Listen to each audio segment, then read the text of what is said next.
So here we are with another podcast with someone very special because her work is amazing. The Penang CityEye is a magazine. Is it a magazine or is it a?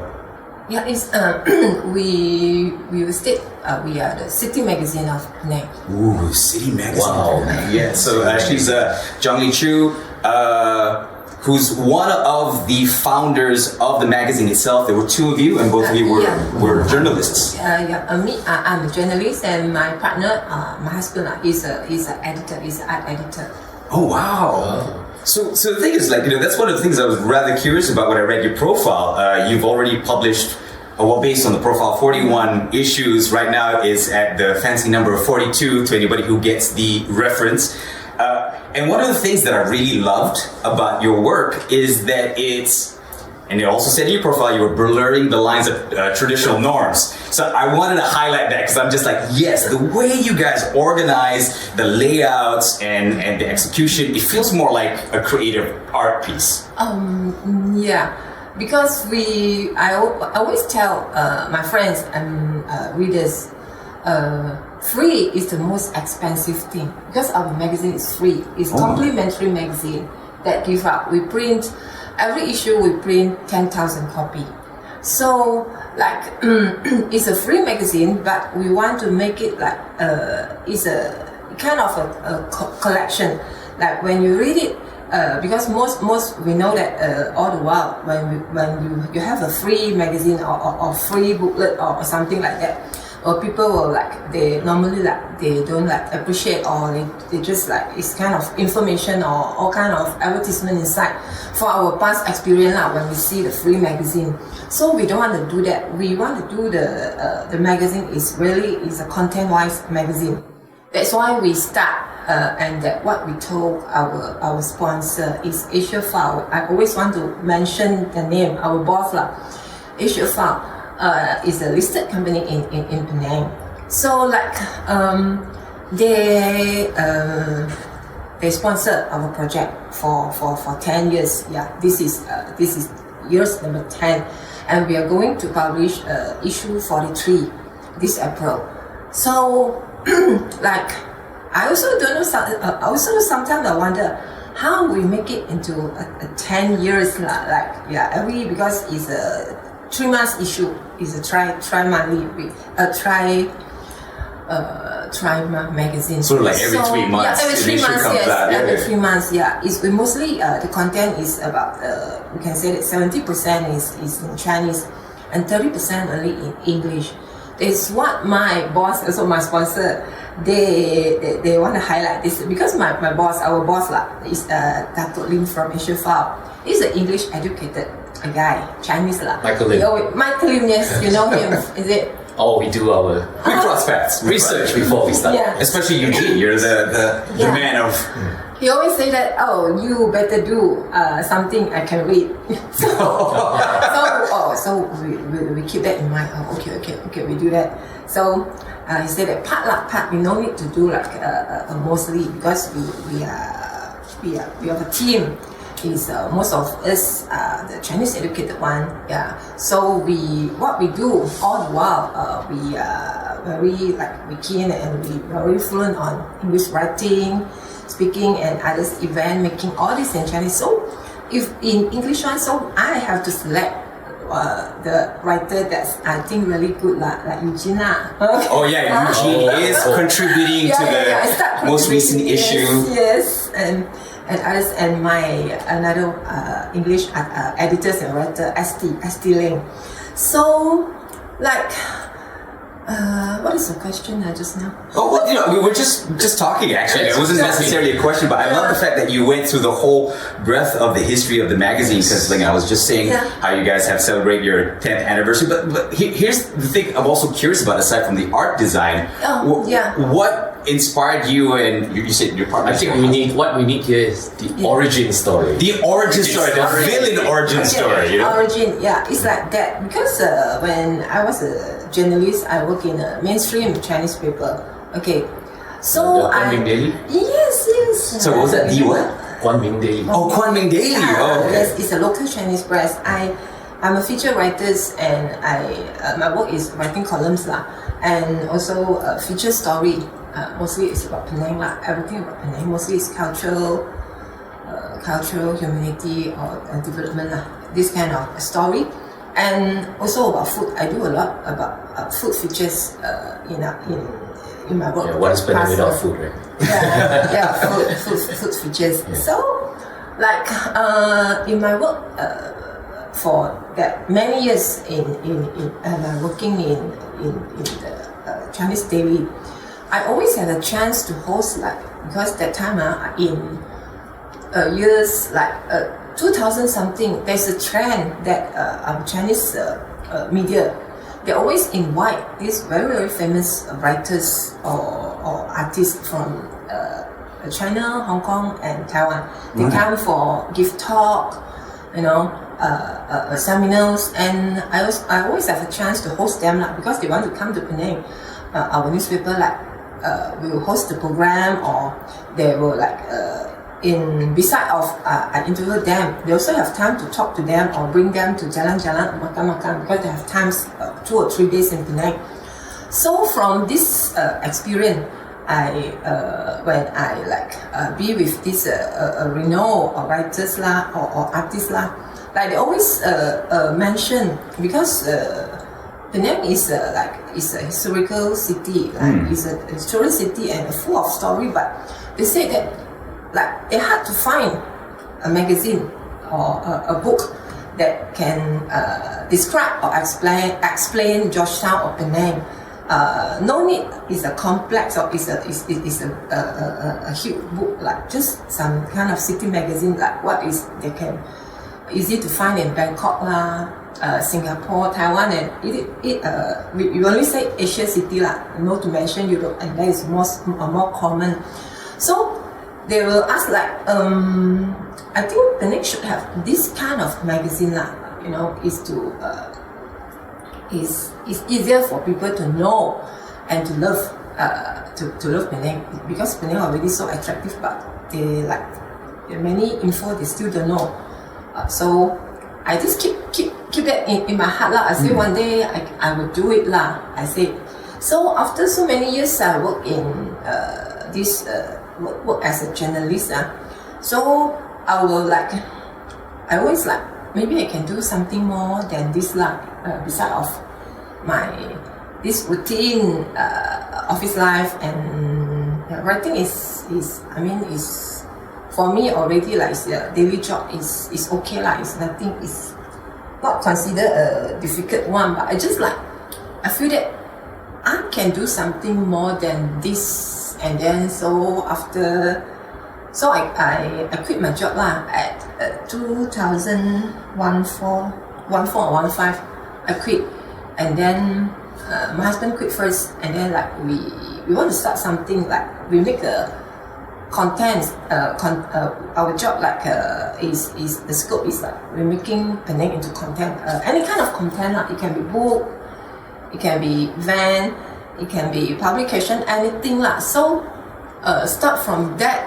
So one of our very first project is doing Penang CityEye, because that time is about 2014.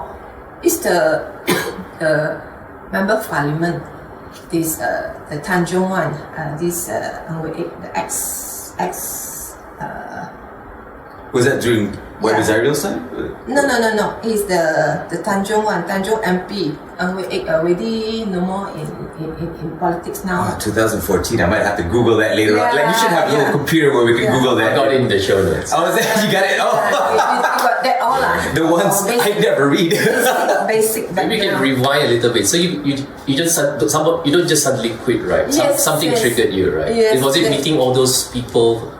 All those writers? Yeah, all these writers, and they from I will talk with them from what we from the work we did all these years, and we see because we see that if you said English content that you can is compared to Chinese, it's quite easy to get because we get so many kind of magazine or local publication in Penang. I think it's not difficult to find.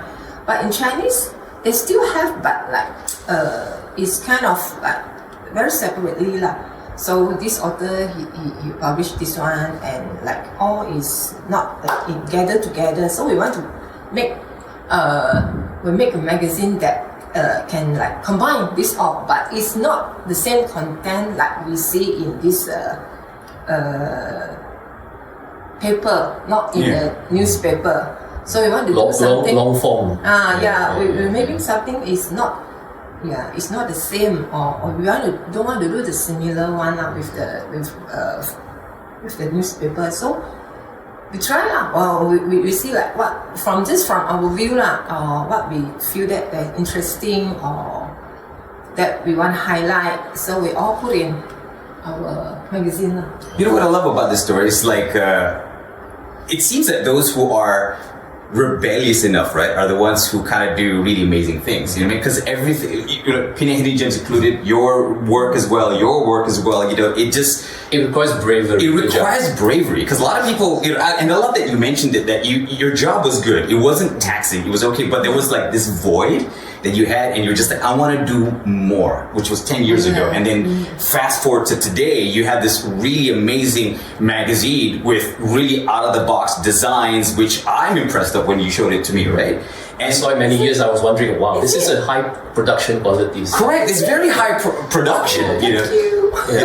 I don't know if you feel like it, but it is. Those writers from overseas, like Leong Manto, was he the one that influenced you? Yes. What did he actually say? I mean, it's like he said that time. He came for many times in that 2000 something. Just for our listeners, Leong Manto is a well-known social commentator and film critic in Hong Kong. Hong Kong, and big name. Big Quite yes. big. He's so friendly lah. Like he treats us like a friend. So he taught a lot of things lah. Like he also one is like the City magazine lah. He said Penang should have a City magazine that is that people easy to get it and it's accessible. I mean, easy to get it, and you can put all this kind of interest inside the magazine lah. So not the hard, not this very hard content lah. So and also one thing Leong Manto he encouraged. He said that because he loves durian, you know. So he said, why you don't have a durian guidebook that time? No. So I also produced one Chinese durian book lah. So with the very famous durian hunter, I mean, is renowned is Lindsay Gassick. Oh right, Lindsay Gassick. All right, the YouTuber. Yeah, it's we got that. We work together, but we published the Chinese one. After that, he published in English one by her own luck. His name only. So this one, the Chinese one, is I work with her. So that one is 2017. Yeah, the book is selling very fast, but so many people ask me to like reprint, but I haven't have time to edit. Like I want to make the better one. I think maybe it's next. Push the envelope, like make it better than before. And then a book about durian, you can't feel it. Yeah, well, because durian is like internationally renowned. You either hate it, love it. It's one of those really debatable fruits. But like the thing is, like, how did you start working with it? Did you reach out with an email? Were you introduced to a friend? You mean Lindsay? Yeah. Actually, it's so like all thing is so spontaneous. I email her like because before I want to write the whole thing. Because I know that I read that he's so genius in durian. I think he's more a lot than local. So everybody already recognize this lah. Not he's Amoy and then you don't know or he just curious. I think he's the best dictionary durian of the world, not only Malaysia or Penang. Really. And I just met I emailed her and met her at this Balik Pulau.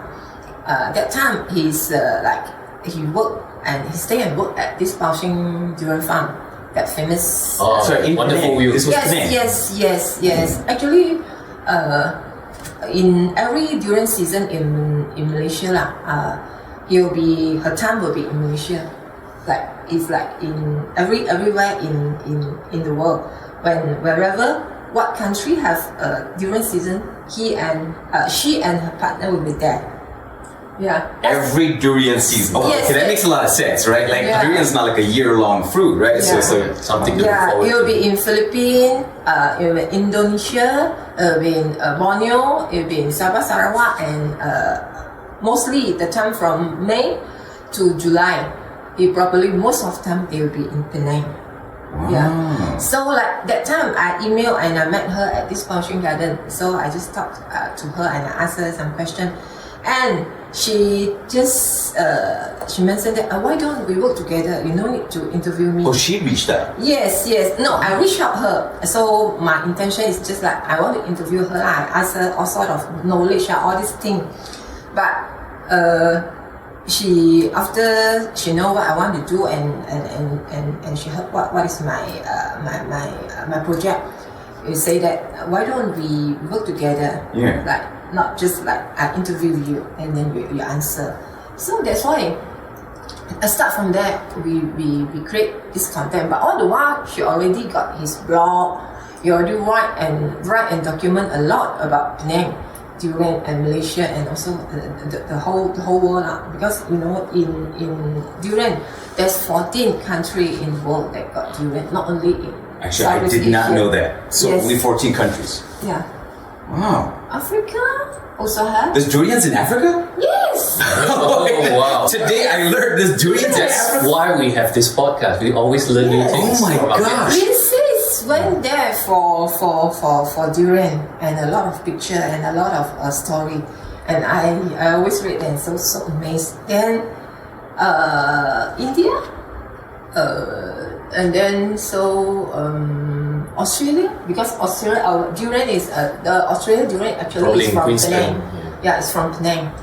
Yeah. I'm starting to notice that there's a trend in terms of where durians. It's all equatorial based countries. Yeah. You're like right near the equator. Subtropics, because in subtropics. Hainan they grow Yes. it too. Yes. Yeah. Just about the edge of the subtropics, then it stops. It gets too cold. Right. I mean, well, it makes sense. Durian is one of those fruits. It's very needs a lot of tender, loving care. But the thing is, like, throughout your whole journey. It's a native Nusantara fruit. Yeah. Yeah, no, well, yeah, native Nusantara fruit, yeah, 100%. Although I kind of wish what is the origins, like the dinosaur version of durians, if at all possible. Yeah. So the Penang CityEye is you one day just with your husband, you all have the same calling and have discussions about it. Yes. And because of I think it's a lot of people they mention about our design, our layout. Like this is the main point. Like we want to do eye-catching thing. Beside of content, you really need good content lah. That is must lah, I think. So with the design also, that they will be like attract. I mean, readers they really want to read. What is it about and what is inside the story? I think that is very important. Now is when you want to ask people to hold a book or a magazine or hard copy of things to read. I think it's not easy. There's already is a norm lah. Everybody will know. So like how what can you do? There it is. Yeah. I was wondering what you were reaching for. So this is the actual book. If you're actually watching this podcast, this is what we're talking about. Beautifully laid out. Yeah, also the photo that we think that we really need a good photo lah. Yeah. We try our best lah. We cannot say all our photo is best, but we try to get the good photos. We took photo ourselves and also from writers. So like every issue we want to make like we can like we don't follow the like like how to say it's like a trend yeah. or the style is same. Like we want like it can be different style or different shape or different for When I every, first saw this for every issue. a while back, I think most people had that reaction like it can't be free. It looks too good to be free. Yeah. Yes. That's actually kind of true. Yeah, it can't be because it's Beautiful. It's gorgeous. really well made. Yeah. People also a lot of people also ask, most when they know us, when they get the copy, they always ask that, oh, how can you survive? You give this, you do so hard to do this magazine, and then you give it to people free. How can you survive, huh?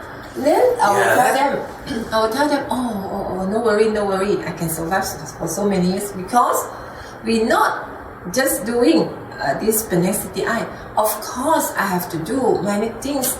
Others project a lot of things to to have my income to support me and support my designer. We have our design studio, our company lah. Oh, so you actually have a different business model. You're at the Hindi Depot, right? Yes, because we inside CoX. Yeah, we just moved in from last year, January 1st. Before that, we at Greenland.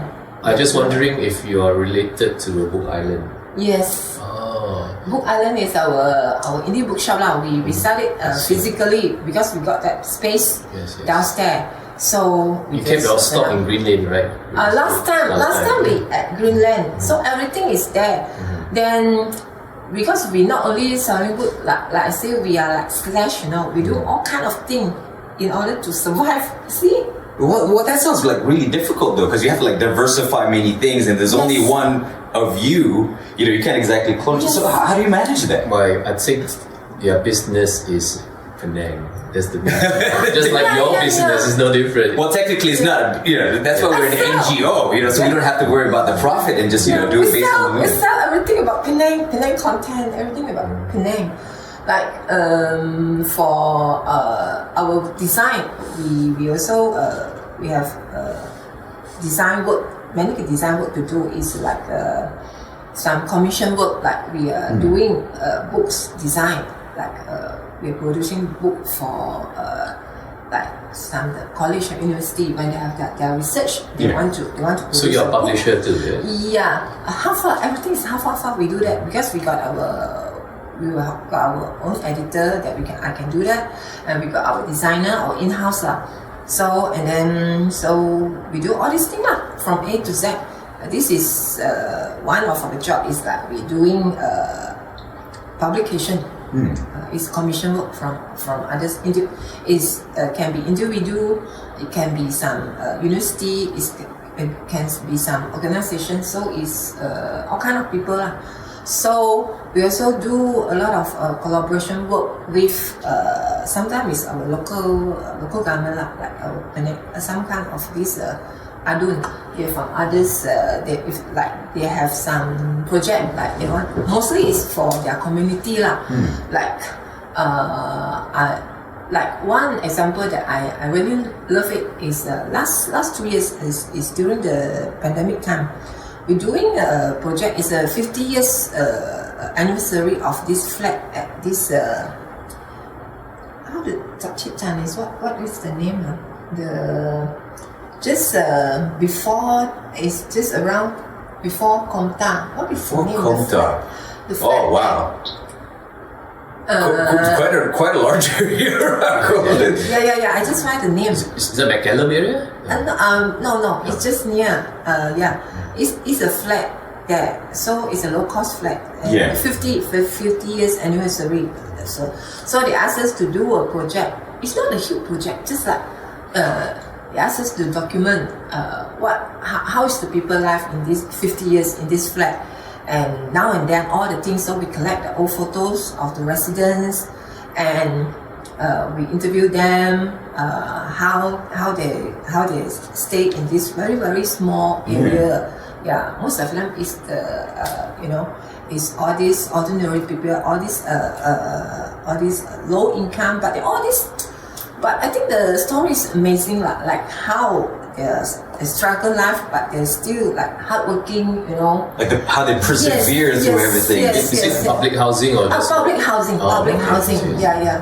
I forget the name. Just Chapchichan, 17 stories. Is that the name of the research article / book? Is that what it? Or is that the name of the place? The flat name itself. Yeah, I forgot the name. What is the name? Gat McCallum or what? Or maybe we'll just put it as like a little excerpt of the video, like, this place. It's Gat McCallum, like Gat McCallum. Gat McCallum. It's just like the god, like the big god. British Indian term. Yeah, but the cool thing about your story, right, in all honesty, is just that you're functioning almost like a movement, right? Even for Penang Hidden Gems, we were created because we went online and we're like, none of this information is anywhere, right? And meeting people like Eugene, and I've said this in many podcasts. Sometimes the information is available, but you can't trust it. That's also another thing. Sometimes it's available, you can't trust it. But like what I've learned from you is that a lot of the times the information that is publicized or in books, the proper ones, are the people like us who took a chance or took a gamble and put something together. And the beautiful part about your story is it's the age-old adage of you do something like your passion or movement, right? And the money follows, because a lot of your commission work also correlates with your main work, which is free publication, a freely publicized magazine to people, right? Yes. And the ones that you do get contracted for is like, okay, recording and documenting the history of people that you wouldn't normally think of, on the outside. But what is produced, what the output is that, we have our say in the global narrative of things, which is one of the things that really grinds my gears, where we're like, Penang is awesome. It is one of the first cities of Malaysia. It's filled with history. It's labeled as one of the top 10 islands in Asia. That's how awesome Penang is. But to retire. Actually, no, not even that. Yeah. At first it was to retire, but they came up with a new list this year, which is like just generally most. Like we've branded ourselves outside of a retirement location. I'm not saying it's a bad thing. It's a good thing. It's for people who appreciate history and the finer things in life. If you want a place where you can't chill and that's true. Go retire. I've always told people, in your 20s, live in KL. Then once you're done, come back. That's how it should be. But ultimately, like Penang, is it. And the thing is, I was getting at, like, I was talking to a few, I'm going to have to remember back, maybe in another podcast I'll mention the name. I was talking to someone and they had mentioned that a lot of the international publications were made by those who were non-Malaysians, and then that's the problem. Sometimes they get the history wrong and they don't understand the cultural nuance. The cultural nuances is actually very, very important. Speaking of history, Penang has always been a pioneer in publishing in Malaya.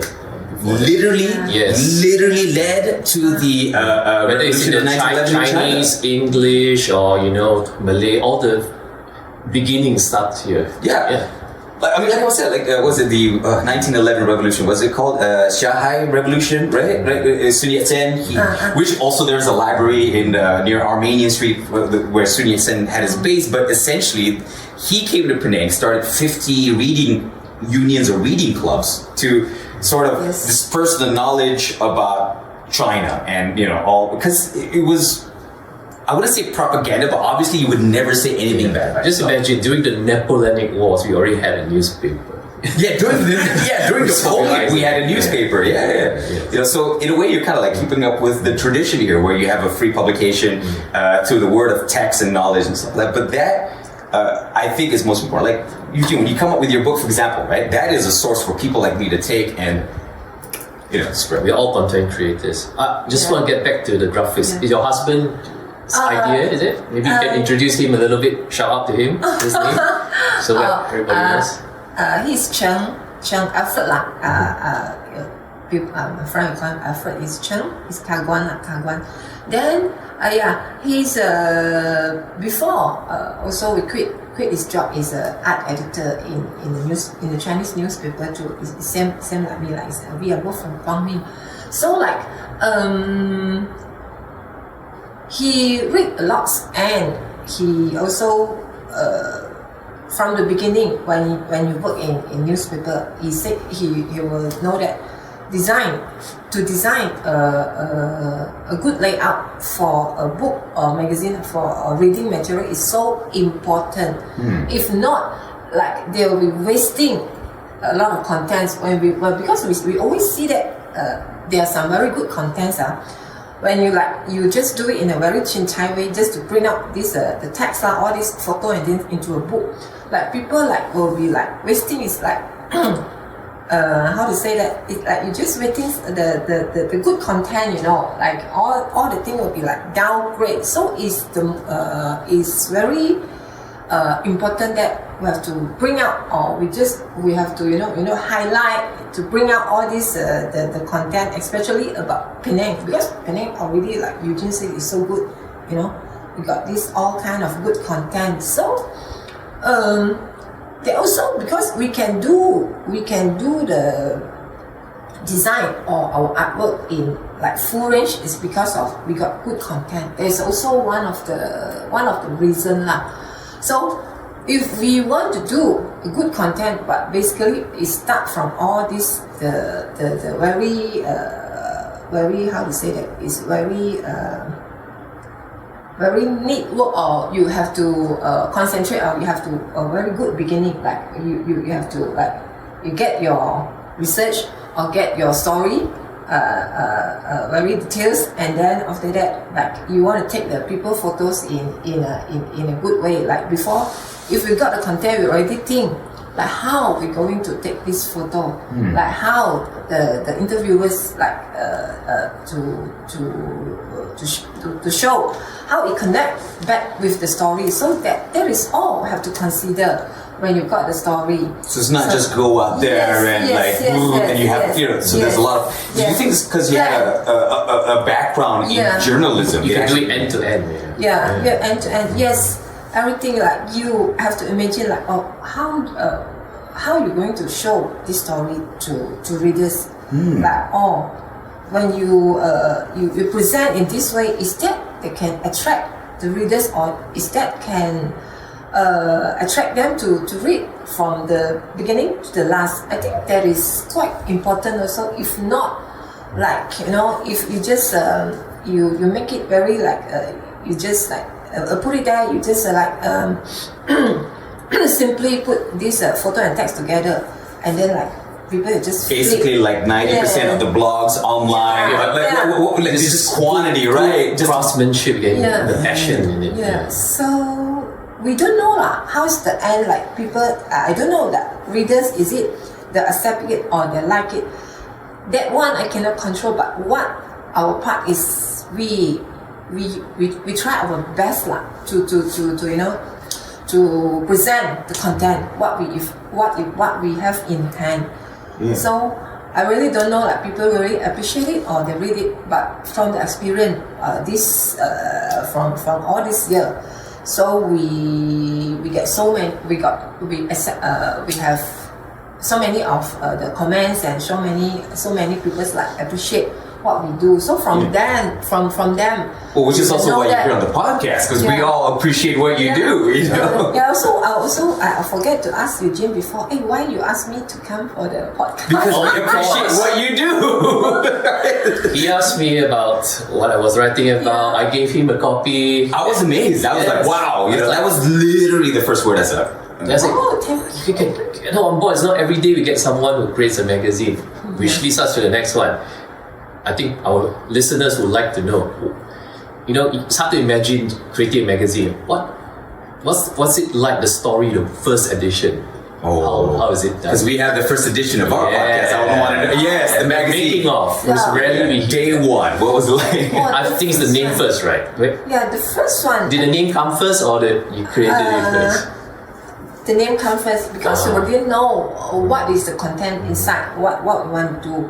So there's a 10 years. There is a 10 years ago a story. Maybe you can share the listeners first. What's it called in Mandarin? 城市报 is means CityEye. CityEye. So actually, is a you can't say it's a direct translate from the words 城市报. So CityEye. So you know. Because if the same word, they got different meaning, as like 城市, 市 in English is the side, eyesight. So CityEye is like kind of like we put an eye on this city, like what we see, what happened. So we all capture all this in our book, in our magazine. So ultimately, was it your idea, your husband's, or just actually it's how it came about? The name is my idea. I'm a CityEye. So,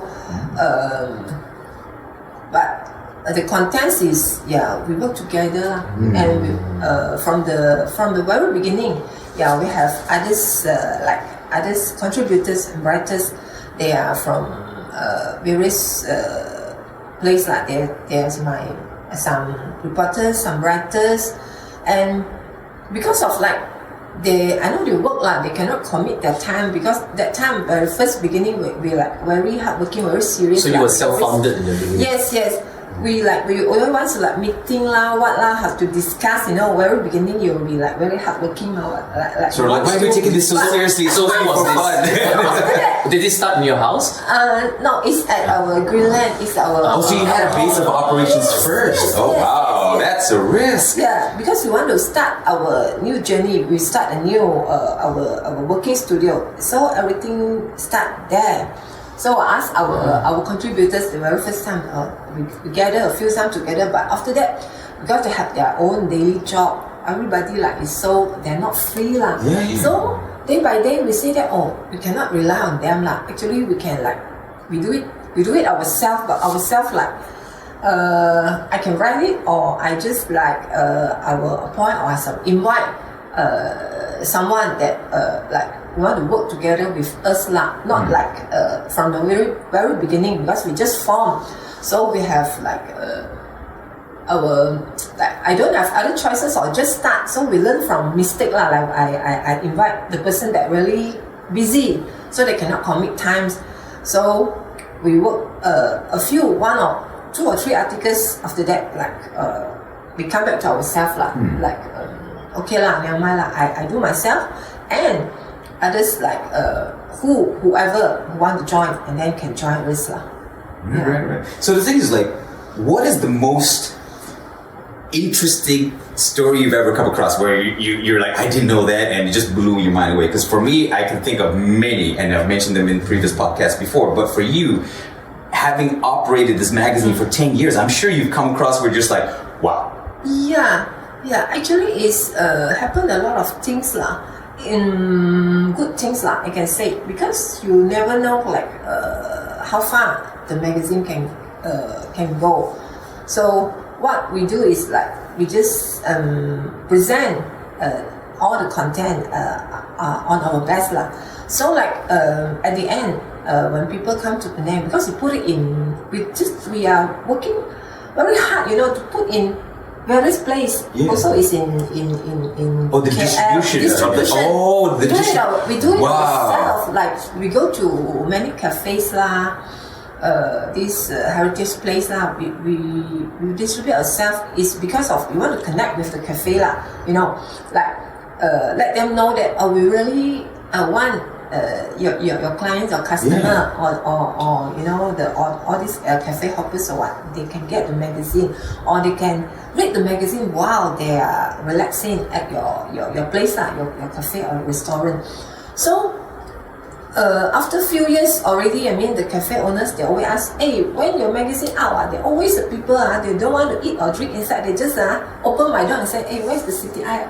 Oh, they just came in from the magazine. Now that's called success. Wow. And then I say, but then okay lah, never mind lah, you just let them take lah. One day they also your customer, but not every time they spend but they but they're happy lah. They just sort of like they get something in return, valuable knowledge. So you started in May 2014, right? Yes. So I had to do the math there in my head. I was like, Yes. 2024 minus 10. I wonder you going free was the one that made the Penang Monthly go free a year later, 2015. Yeah, the money is already 12 or I think they are. Yeah, before that they were a slightly different band, like a bulletin. Then they charge people. I think 2015. You had to pay for that at one point? Yeah.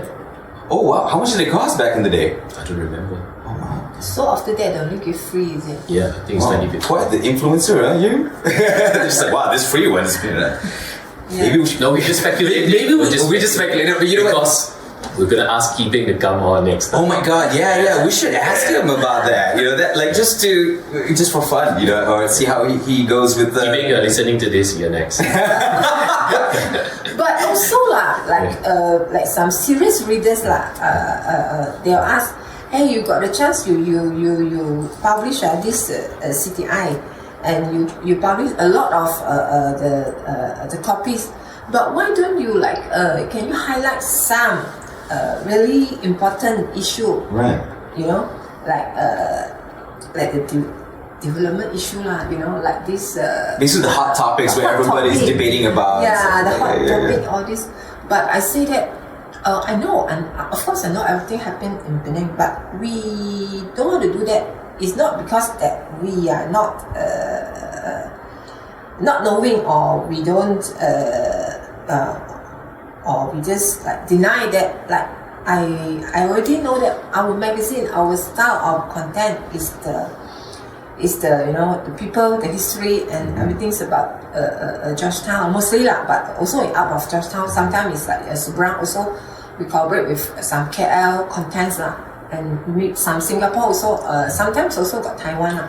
So that one because from the beginning I already very clear that our team, our style is like that. So we just we not putting this kind of content inside. So I think it's so similar to Actually, I was just about to say that. We actually make it a point not to be controversial, despite controversy being really great for the SEO. Because there's already great controversial publications, so it's a market. Your mainstream newspaper, and every TikToker, This is where you give the topic to breathe, the longer term.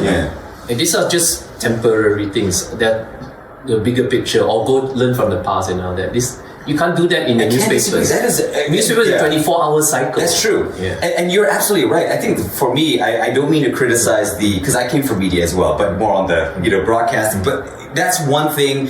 You know what? I'll let it out of the box. So that's one thing I really, really hated. Right, the fact that for me, when you're delivering the news, after a while, you start to notice, right, that things aren't as bad as you first portray. I mean, sometimes it's worse, but most of the time it's not. And sometimes you have editors or you have producers who just want to sensationalize things. I'm not going to name names, but it always rubbed me the wrong way. So that's why you're right. When we started Penang Hidden Gems, we made it a point to not be controversial. We even this podcast, what's that? Right? I say, okay, the purpose is to understand, not to dig the truth. And this podcast is called People of Penang. It's basically, we really are interested in you. We want you to share.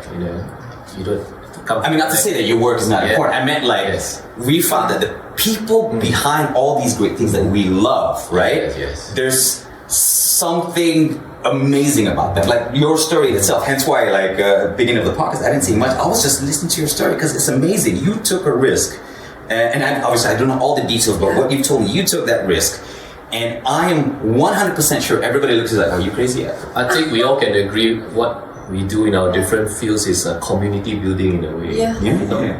The opposite. It includes you as well, right? I've always respected you and your work, and how pivotal it is. I know we all must have a common narrative we can agree with. If everybody doesn't even in certain countries now, truth is all relative. Who knows what's true?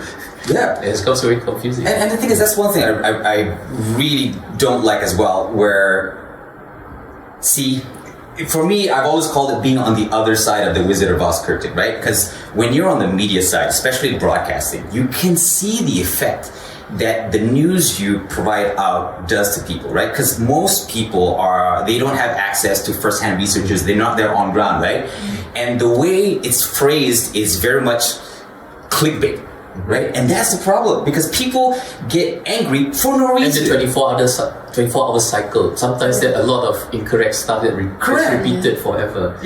One of my pet peeves that got me started in this writing when I first came back to Singapore is because there was a mistake done by the Star in 2008. They called that beach opposite, Pematang Damai Laut, Pantai SN. It don't exist. It's just a misheard. It's misheard by the reporter. That's how powerful media is. But until today now, it's called Pantai the fake news became the real. There's no such place. It's just misheard. Another great example is, for example, it's Teluk Bakar Kapur. SN, what is SN mean?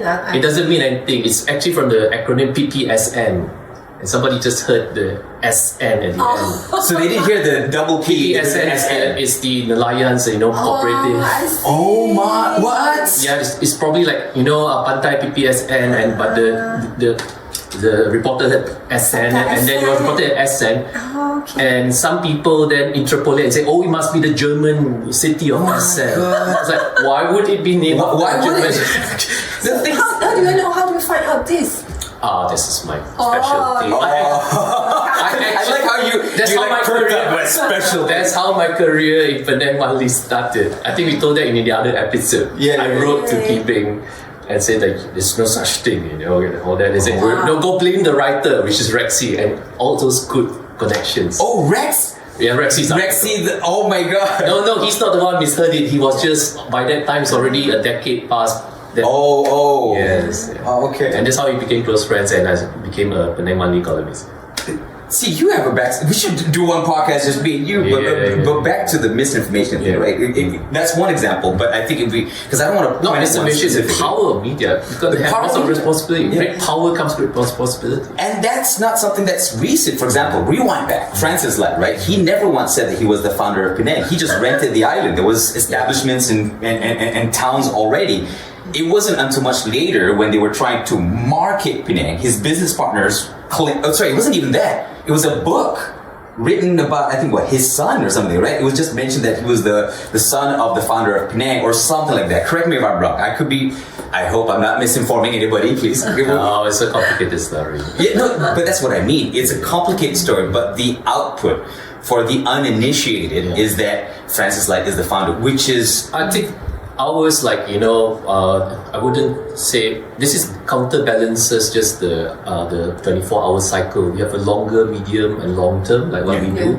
This is where we can provide context. You see, you can't blame reporters. You're a reporter too. You have a deadline. It has to go out by a certain date. It's also unreasonable to have reporters doing that level of research. So we all play our roles. Like the medium term, long term, the depth.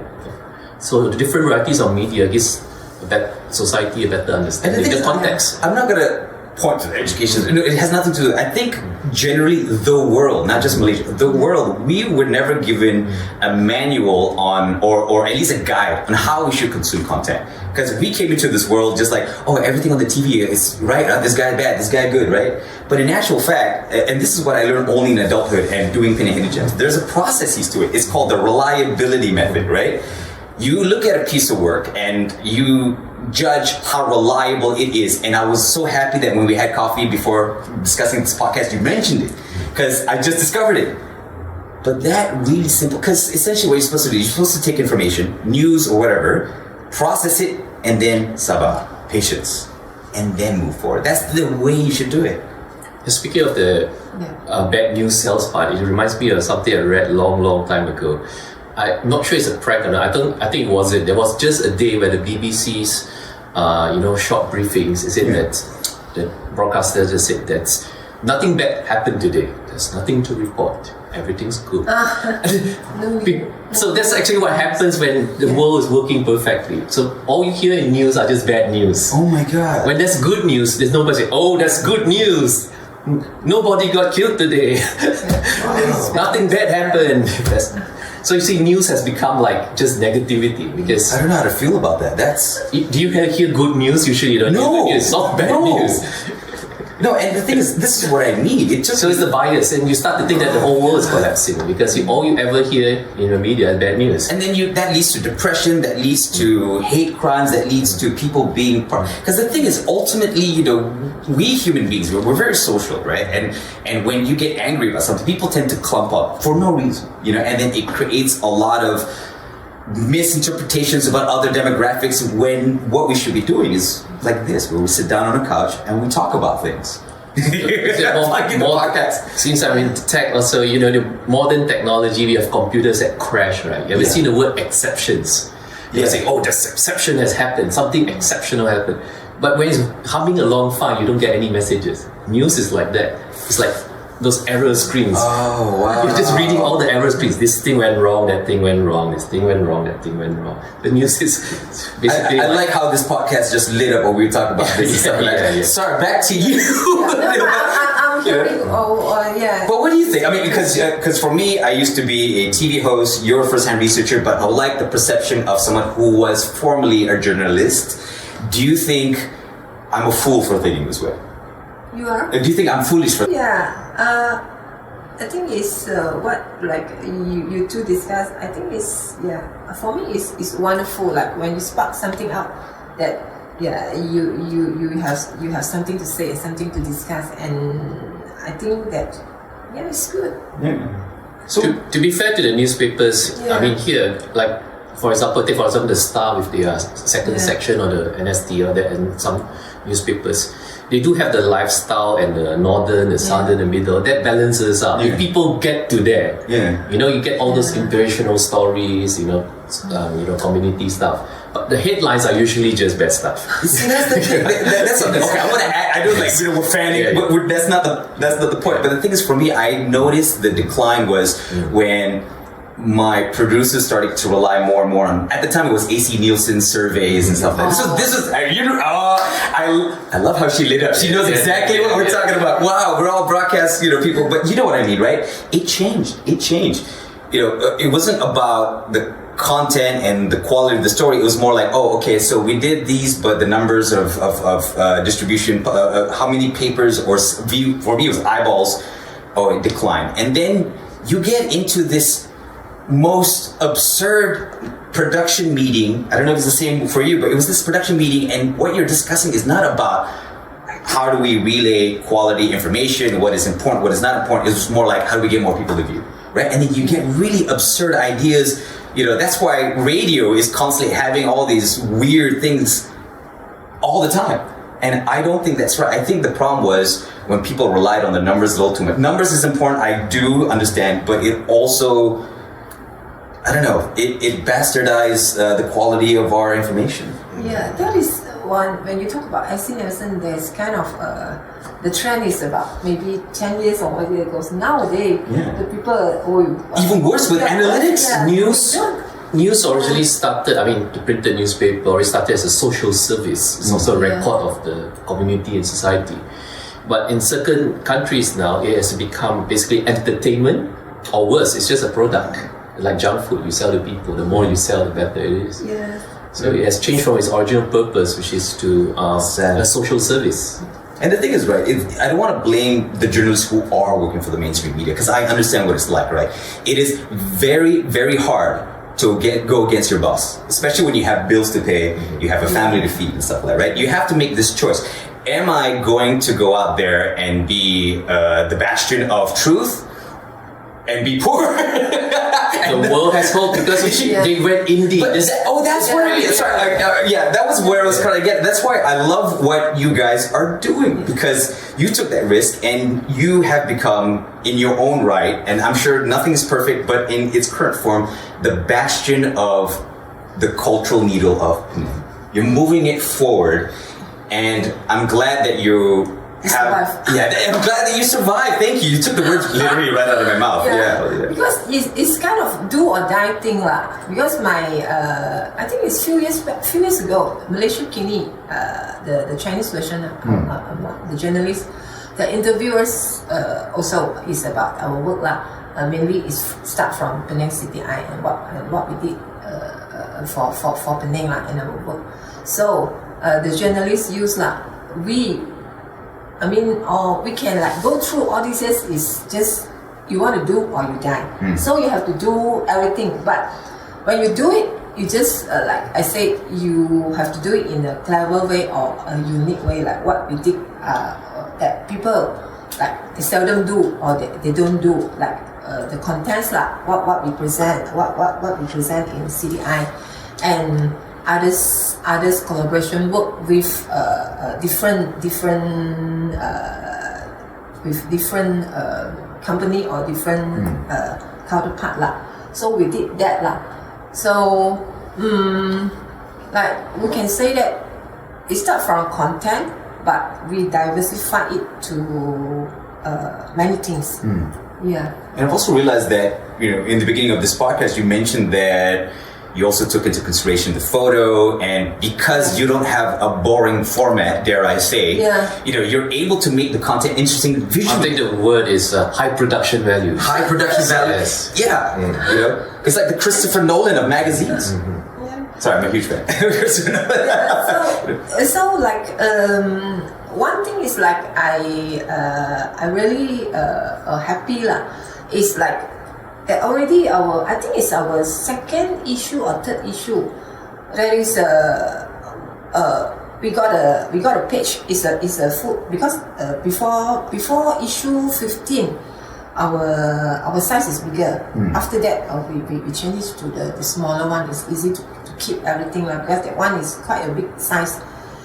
It's not easy for people to keep or to fold. So we put in one poster that there is we have the permission from this artist. He's from Taiwan. He's an artist. He illustrate 100 kind of Penang street food. 100 kinds. The work is so so amazing, so cute. All this illustration. 100 kinds of Penang food. 100 varieties. 100 kind of food. All these things like char kway teow lah, mee jawa lah, bang chang kueh, everything. For Malay, Indian, Chinese, all this street food. 100 kinds of food in one poster. So we wrote about the story, and then we bring that poster in our Penang CityEye. So a teacher, a primary school teacher, she contacted us, and then she also get a lot of copies from us. He said that because he want to use this for her teaching material to the school children. That this is like it's very lively and very local. That this is kind of the this local knowledge to the student. They're like what? They just use as a teaching material to the student. Wow. That I will feel that that's good. Like in my intention, I just want to share what I saw. Is I think this idea is so creative and so amazing. So I just write out the story. At the back. It can be transformed to a teaching material to the school children. And it's not something that you can find online on Wikipedia and YouTube videos. Yes. That's the beauty of it. Because I can think of it's not just the content, the way it's done. You raise the bar, so people emulate the good production values. Not something that you just slap onto a word processor and print out. Or just have AI spit out, and stuff like that. Because to be frankly honest, I think the medium that you're producing, right, will be the type of medium that survives artificial intelligence. One, it's hard to find online anyways. So no matter how many scrubbing bots and stuff like that, until it becomes mainstream. See, the AI how it works is that it needs actual human content. That's how it got to this place. So eventually, if it starts to actually produce itself and then consumes its own content, you'll just go dumber and dumber. Which is actually what's happening. There's a paper on it at some Harvard or Cambridge research. AI is getting I can't remember what the term was, but ultimately, I think that's where podcasts like these and people like you guys, is important because everybody has to realize that. And I think I'm going to steal your words, Eugene. That history, I think you say, is malleable. It's evolving or something like that. Something along those. Like basically, we are part of history. History is not like written in stone, never changing. We find the stories. We have to keep on revisiting. Yes, we have to keep on revisiting. And ironically, those who think they're not part of the big picture are very much involved in it. Let me give you an analogy. History. When you first do the first one, you're actually just doing sketches. Then later on you go to black and white film. It gets clearer. Then you get into the first film age, digital age. And then you have 4K resolution. The more research you do, the clearer it becomes. That is a beautiful way to explain. But if you just satisfy with the black and white image, it's nothing more is going to learn from it if you don't revisit it and that's crazy. And make it clearer and clearer as well. But sorry, back to your publication. Actually, I listen to. Well, it's like what we're saying. You were the person of interest. Now we're getting into a different realm and teaching moments and stuff like that. But that wasn't the intention. But what I guess I was hoping to say ultimately when we started on this line of conversation was how important your publication is. And in regards to the stories itself, you said you always collaborate with people in the community or reputable, and because you also write it in a specific language. My question is that something intentional, or was it because you felt that was what you were strongest at because of your previous experiences of career? Like, did you figure like this magazine will be just that? Like, I would never write in Bahasa because my Bahasa is like really weak. Hence why content is in English. I speak also Iladis. He has an excuse. He's a New Yorker. I'm a third culture kid who loved his history. That's the thing. I came from an outsider in. Those who are born in it don't realize how amazing Penang or Malaysia in general is. This question is like I have to think. Well, we can always come back to that. I didn't mean to stump you, but it was just more like just try to get an idea. Through the wonders of editing, you can take your time. That's true. You can just edit this up. Yeah, I mean your question is like, can you? Oh yeah. So I guess the simplified way of asking would be, why did you choose the Chinese language as the yeah? Oh yeah. I think it's basically because I'm a Chinese writer. Yeah. Of course, because of that, and then we from the very beginning of our conversation, I said that if you want to find or you want to read the English content about Georgetown or some things about Penang, it's quite easy lah. It's not hard to find that. But compared to the Chinese content, that so it's harder to find.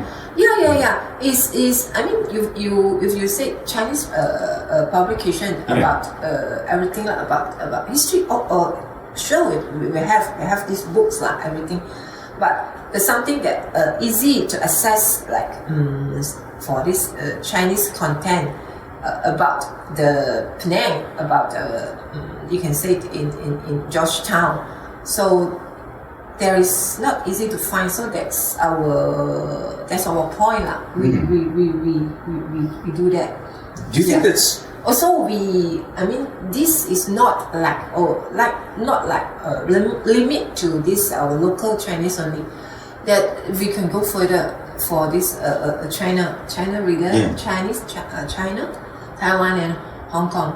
Like we have been interviewed by this very famous Xiaohongshu and they write in Chinese XHS Xiaohongshu is a kind of a China Facebook lah, because China they cannot use Facebook. They have Xiaohongshu.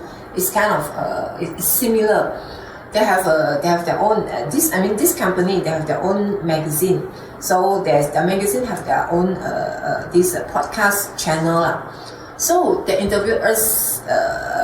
First time they interviewed Malaysia, the Chinese these interviewers is because my company I take a lot of interns because they're all the media school lah, the design school, the student, they're always curious about our works because they're also our readers. Most I can say that my colleagues are all my designer and my editors.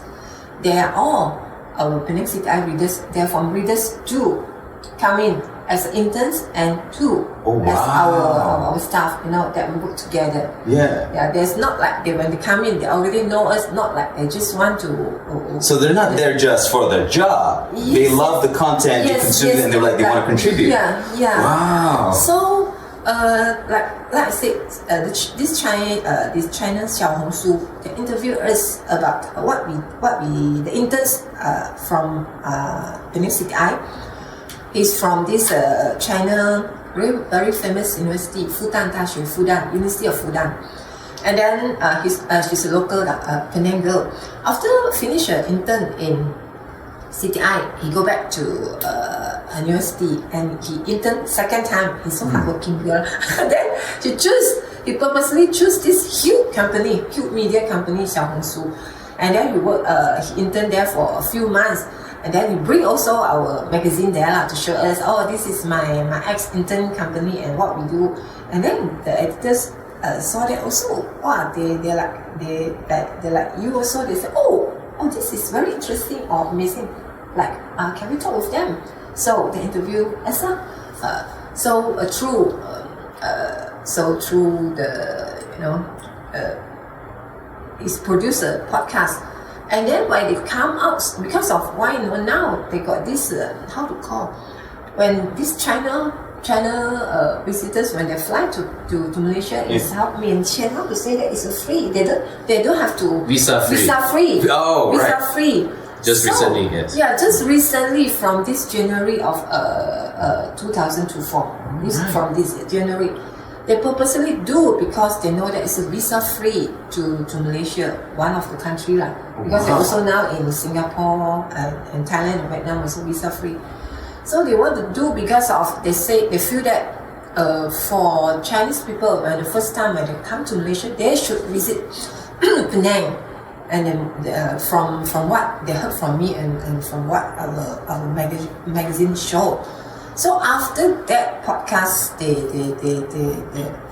publish on China, there really a lot of people from China, they come to our bookshop and come to just want to bring the magazine. They say, oh, I listened to it and I feel that this kind of things happen in Malaysia for Malaysian Chinese. They feel that that's so interesting, and then they will know more about Malaysia that they never know because all from they read from this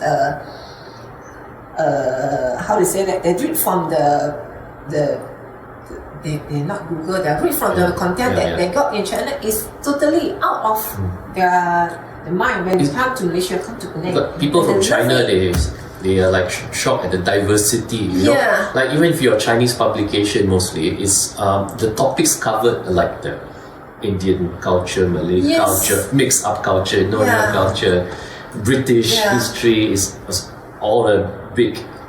Like I said the other day, a big plate of nasi. Mee goreng. Mee goreng. It was mee goreng. That was mee goreng. It's all the mix up, all the mishmash. Yeah. And in China, it's like it's still Chinese. Yes. It's maybe very detailed, but it's still one recognizable culture. Here is wow.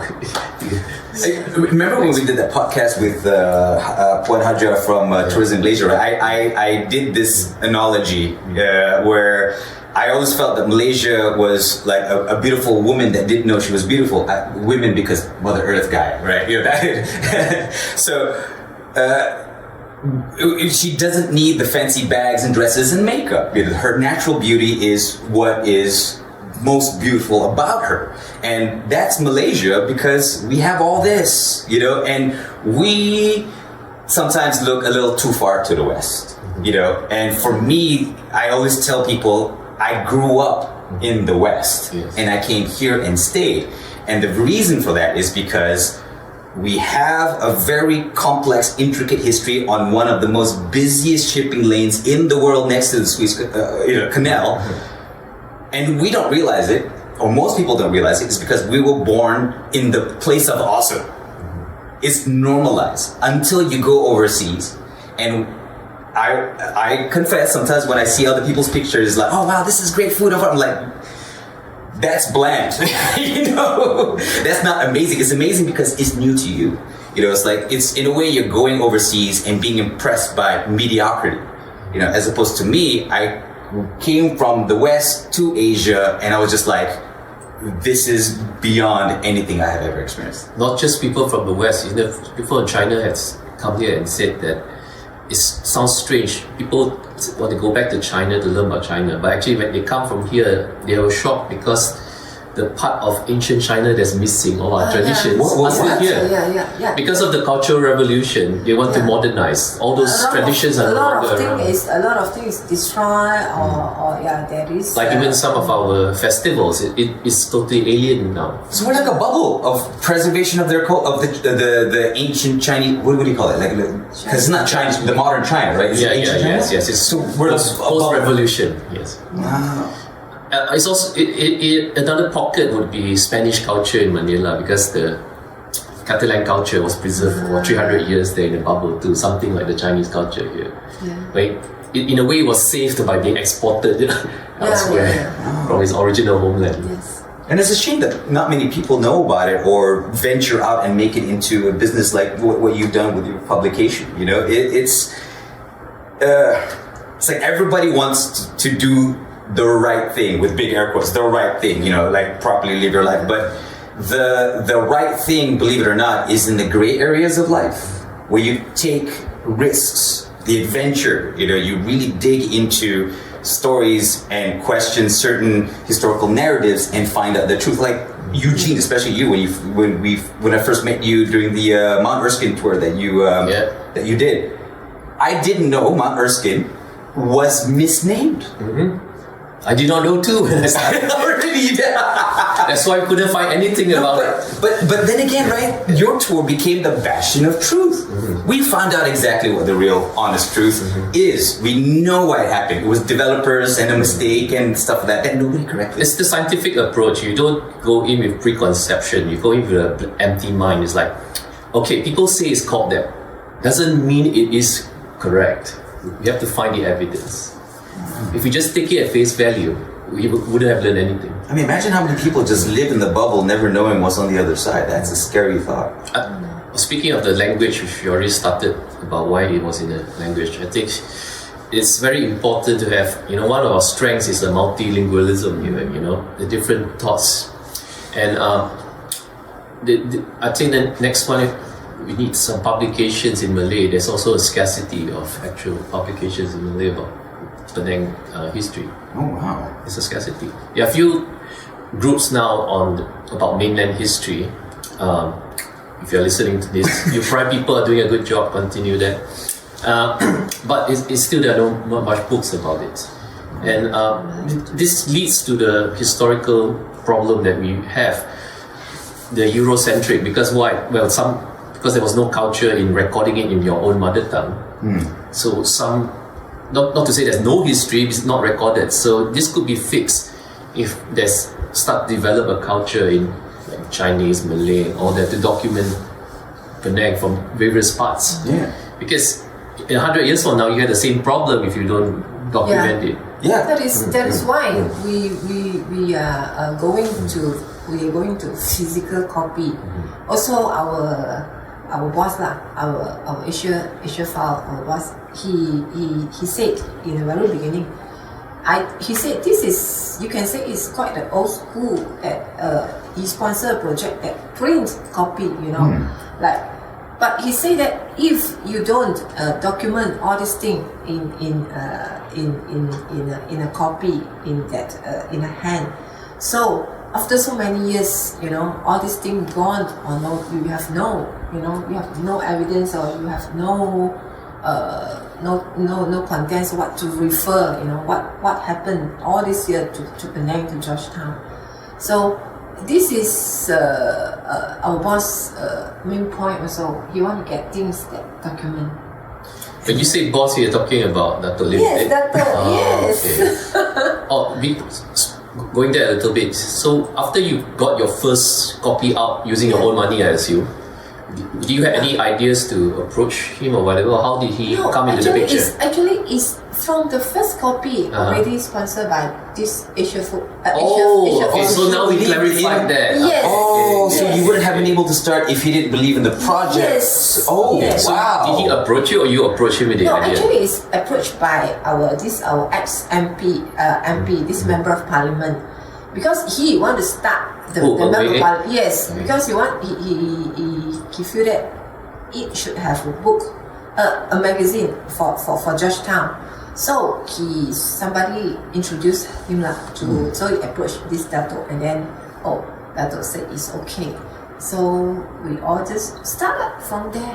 So how to say, actually if this is a sponsored project, actually we all will know that it's a sponsored project, so we won't know when will it stop, you know? Yeah. Because I hope it doesn't. Yes. So you don't take advertisement, this is your only form of funding, is it? Advertisement I got because I'm so busy, and then also got some association or some company, they really appreciate what we did, and they'll approach us. They say, "Oh, I want to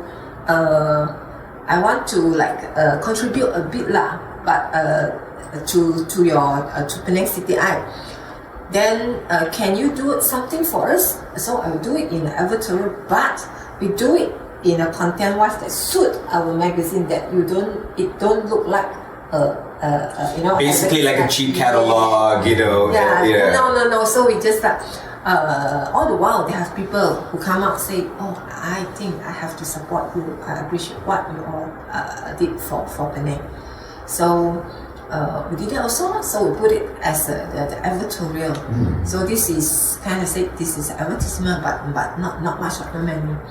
So, as our boss, I can say that we will keep in a very healthy distance.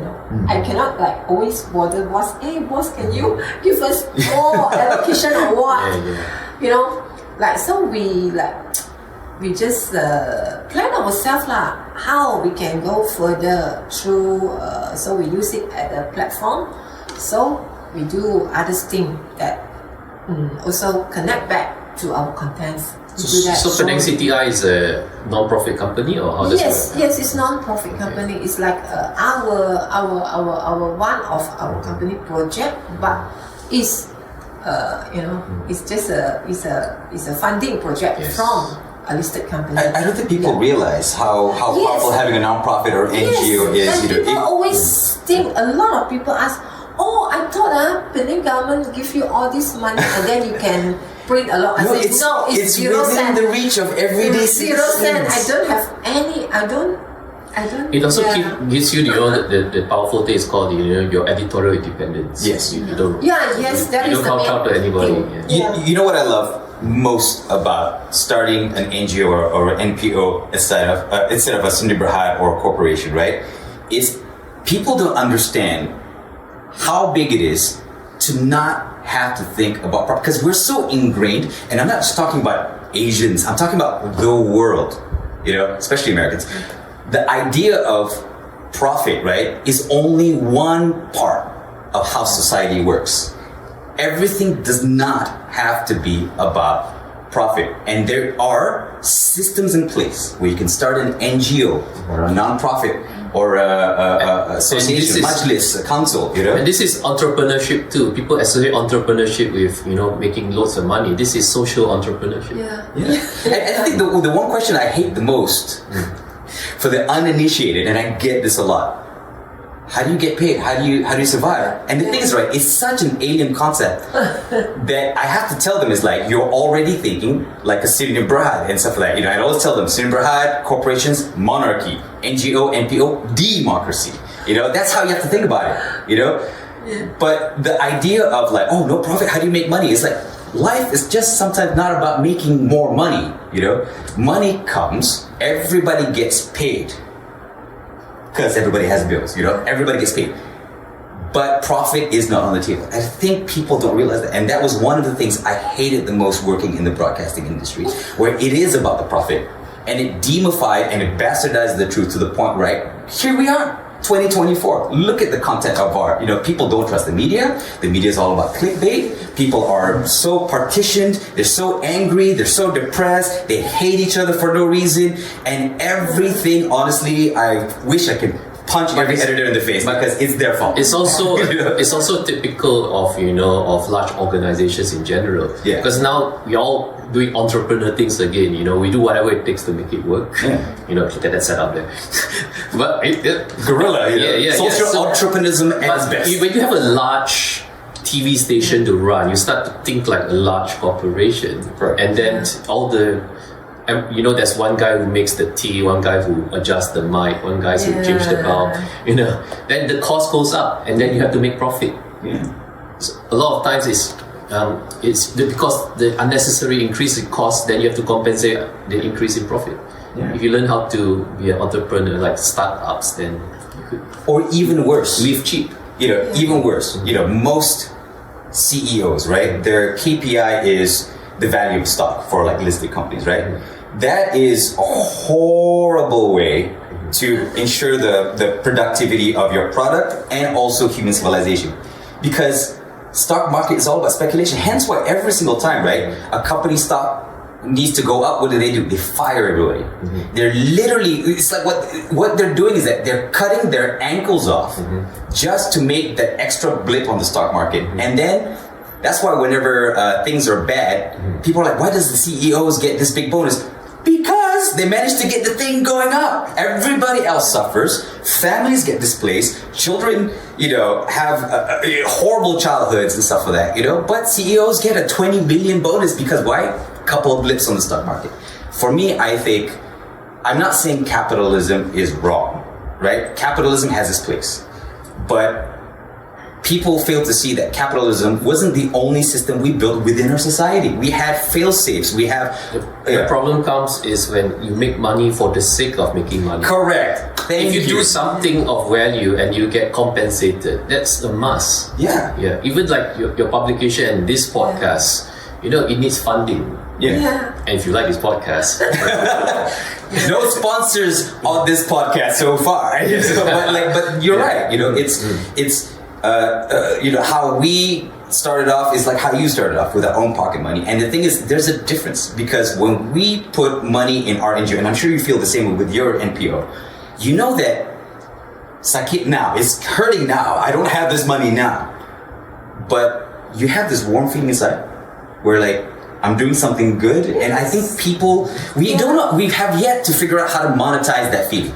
The feeling of doing good. I can't quantify. I don't know. I can't put a dollar sign on it, but you know what I mean. And the beautiful part about it is, we have people who volunteer their time in services. Yeah. Eugene, for example, he didn't have to be here. None of us are paid. But you came in and volunteered your time. And I'm the sound engineer. And the sound engineer, and you but you believe in what we do, and we believe in what you do. Yeah. I believe it's the purest form of human civilization, and I really wholeheartedly understand in my own way of thinking that's probably why we survived compared to like the Neanderthals and the other human races, because we knew how to socialize and band together. We're not the fastest, we're not the strongest, but darn well we can build pyramids. That's the strength of humanity. And I don't know why the world became as such, where courtesy, kindness, a love for your fellow neighbor is a weakness. Where did that happen? How did that happen? And that's a shame. I think back to your publication, it does have this community feel. It's always, about highlighting the people who, usually people won't highlight some crafts, some traits. Yes. The little guys, not always about, not big people. Like I saw like one of the story that I think that there is very touched, and we feel that it's very meaningful. We did for this Perak Road, this Perak Road. That is the whole road of this wooden zinc shop house, the oldest one in that area, the demolished because of this development. They want to build this shop house there. So we document that story lah. We go and do some simple video, and we do some article. But that also others media also we do it. The Chinese media and all these media do. But what we document, like we put on our Facebook. Yeah, we have. There is most view. We got this more than it's about 100K views on this video. We document all these people saying goodbye to their born and bred place. This wooden house. This place at Perak Road. So, and we go to each shop to hear about the story. The Indian uncle with the barber shop. Where they're going to move, and all this popia shop. And I think it's most of the people when they watch that video, they just the tears going out, because of like it's not a sad story, but just like you're really into the content. Like you see, oh, this, you know, these people already so many decades they live there, and now by no choice they have to leave this place. But not a bad thing, but you know, it is a fact because they are not like forced by what authority to move out. But just it's the simple and the deep feeling about the place, their birth, you know, and I think you just getting. Is it there in the bag? There it is. There it is. Yeah, this one is another one. This is the memories and aspirations. Siap Boy. Another one is I thought it's Parrot Road. That one. Another beautifully made book. This one is So sort of people, you know, they connect with the human element of things, you know. Yes. I just want to ask, because you nearly end now, what future plans do you have, you know, for Penang CityEye? Is it just going to be a magazine or it's going to spread out more? I think you're already spreading out, right? I think we'll be do more collaboration with others, local or city magazine not from Malaysia. Also, we work with China, Taiwan, and this Hong Kong. They also got like an international collaboration. Yes. Wow. Like we publish their article about their local story, and they publish our story about Penang. Like it's kind of exchange and kind of collab that we can know, like how to say that. We want to make it global. It's a small thing, it's a local thing, but you know, there is a Chinese word, you know, Mandarin. When you are more local, you will be more international. That kind of you know. Meaning. Sorry, I got goosebumps. That is such a beautiful quote. Before local. Body contact. The way it's phrased in the proverb is more. No, literally, I got goosebumps because it's such a beautiful saying, you know. And I would like to thank you for coming on, you know, because as you can tell, and I think this almost feels like a therapy session for me. That I think that I do finally realize where my passion comes from. And I'm so happy that you exist. You know, and also do the same. Thank you. You know, we're all doing this for Penang. We're all doing this for Penang. You know, and it's not every day where you can meet other superheroes, as I would like to call them. You know, and it's beautiful. You too, Eugene. You know, and I really do hope that you persevere, you survive, because I think you're doing a really great thing.